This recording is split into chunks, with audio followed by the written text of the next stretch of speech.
Everyone good morning কি খবৰ আপোনালোকৰ আজি আকৌ আহিছো আপোনালোকৰ মাজলৈ দিনটোৰ কিবা কিবি অকমান দেখুৱাম বুলি আৰু ৰাতিপুৱাই পুৱাই চাকচোন ইমান বেছি পাত হৰিছে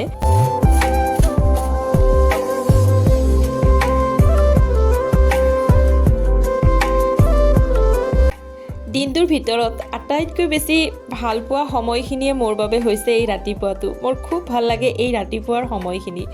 দিদিজনীও ৰাতিপুৱাই আহি প্ৰথমতে চোতালখন হাৰে আৰু তাৰ পিছত আৰু এঘৰত তাতে কাম কৰিবলৈ যায় তাৰ পিছত আকৌ আহি ঘৰ দুৱাৰবোৰ পৰিষ্কাৰ কৰে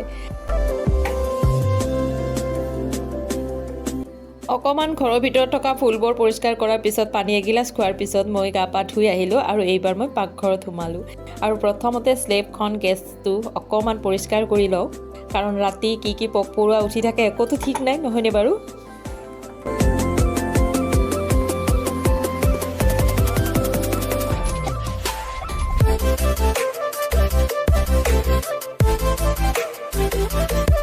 আৰু ৰাতিপুৱা গা পা ধুই অহাৰ পিছত অকমান ৰঙা চাহ খোৱাটো হৈছে মোৰ অভ্যাস আৰু এইপিনে এখেতে চাহ কাপ খোৱাৰ পিছত পুৰা চাফাই কামত লাগি গৈছে আৰু মই আছো পাকঘৰত আৰু দিদিজনী আহিছে ঘৰবোৰ পৰিষ্কাৰ কৰিবলৈ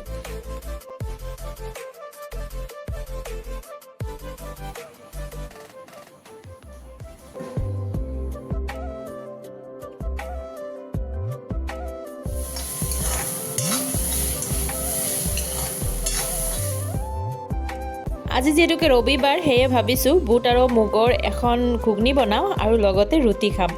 এনেতো সদায় ৰাতিপুৱা ভাত বনাবই লাগে কাৰণ এখেতৰ অফিচ থাকে ছোৱালী দুজনী স্কুল থাকে আৰু সিহঁতৰ কাৰণে যেহেতুকে ভাত বনাও গতিকে মই আৰু বেলেগকৈ কিবা এটা বনাই খাবলৈ একেবাৰে ভাল নালাগে সেইকাৰণে অকমান ভাতকে খাওঁ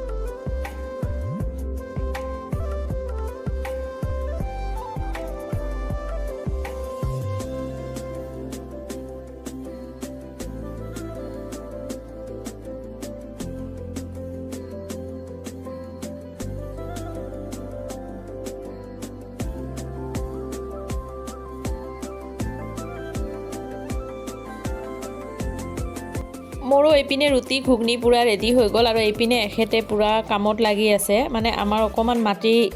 মানে পেলাইছিল মাটিখিনি একেবাৰে শুকাই গৈছে আজি এজন মানুহ আনিছে তেখেতে পুৰা মাটিবোৰ খুন্দি আছে আৰু এখেতে পানী দি আছে যেহেতুকে বিৰাট শুকান হৈ গৈছে মাটিবোৰ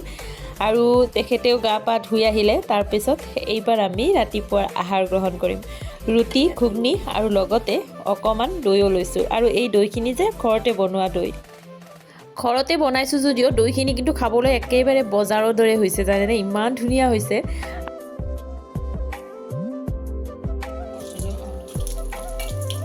এখেতে যে ৰাতিপুৱাই পুৱাই ৰেকখন চাফা কৰি আছিলে সেইখনত মই ভাবিছো মানি প্লেণ্ট কেইজোপা থৈ দিম আৰু এই যে কাপ কেইটা দেখিছে এইকেইটা অকমান ভঙা টাইপৰ আছিল আৰু সেইকাৰণে মই ইয়াত মানি প্লেণ্টকে থলো কিয়নো কাপে হওক বা যিকোনো বাচনতে অকমান যদি ভঙা এডাল চিনৰ দৰেও থাকে তেতিয়াহ'লে তাত হেনো বস্তু খাব নালাগে সেইকাৰণে মই তেনেদৰেই ব্যৱহাৰ কৰিলো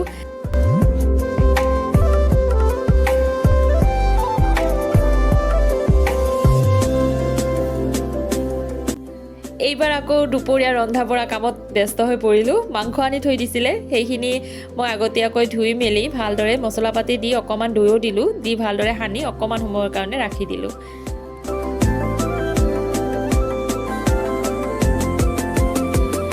ভাবিছো আজি মাংসখিনি অকমান গ্ৰেভি টাইপৰ বনাম আৰু সেইকাৰণে পিঁয়াজখিনিও মই পেষ্ট কৰি লৈছিলোঁ পিঁয়াজ নহৰু আদা গোটেইবোৰ একেলগে সানি লৈছোঁ আৰু এনেদৰে সানি লৈ মাংসখন বনালে বেছি কষ্ট নহয়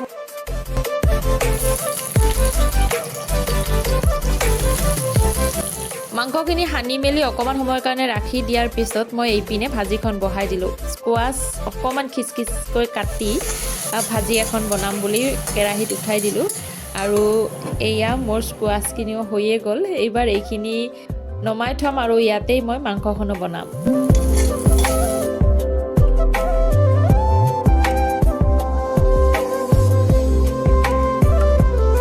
মাংসখিনি বনোৱাৰ আগতে মই আলু কেইটুকুৰা অকমান তেলত ভাজি ল'ম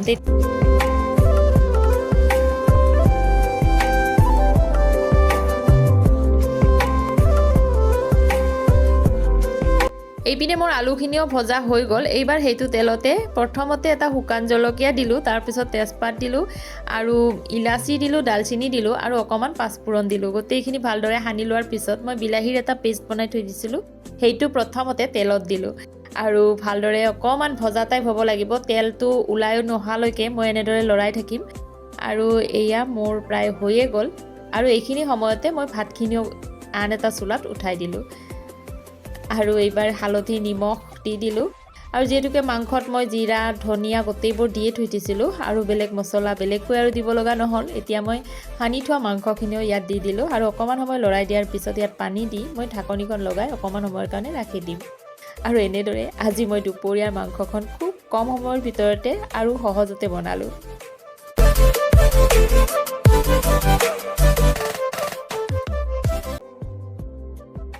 এয়া মোৰ দুপৰীয়াৰ আহাৰ একদম ৰেডি হৈ গ'ল। মুৰ্গীৰ মাংস লগতে স্কোৱাছৰ সৰু সৰুকৈ ভাজি আৰু এইপিনে হৈছে ভাত। আজি দুপৰীয়া সাজ আমি এনেদৰেই গ্ৰহণ কৰিলোঁ। আমাৰ ভাত পানী খোৱা হৈ গ'ল। এইবাৰ আমাৰ তাত কাম কৰিবলৈ অহা মানুহজন যাবলৈ ওলাইছে। মানুহজনে আকৌ ৰোজা ৰাখিছে, সেইবাবে আমি মানুহজনক ৰোজা ভাঙিবৰ কাৰণে কিবা অকণমান খোৱা বস্তুও দিলোঁ, লগতে পইচা পাতি দি একেবাৰে বিদায় দিলোঁ। আৰু দিনৰ গোটেই কামবোৰ হোৱাৰ পিছত গা পা ধুই আহিলোঁ। আৰু এইবাৰ বহিছোঁ এটি বিশেষ কাম কৰিবলৈ, মানে এযোৰ মোৰ উকা মেখেলা চাদৰ আছিলে আৰু সেই মেখেলা চাদৰযোৰক মই এটা নতুন ৰূপ দিবলৈ চেষ্টা কৰি আছোঁ। মেখেলা চাদৰযোৰ সম্পূৰ্ণ হ'লে আপোনালোকক মই নিশ্চয়কৈ দেখুৱাম। গতিকে আজিৰ ভিডিঅ'টো ইমানতে শেষ কৰোঁ। ভিডিঅ'টো চাই কেনে পালে জনাব। আজিলৈ আহিলোঁ, বাই বাই।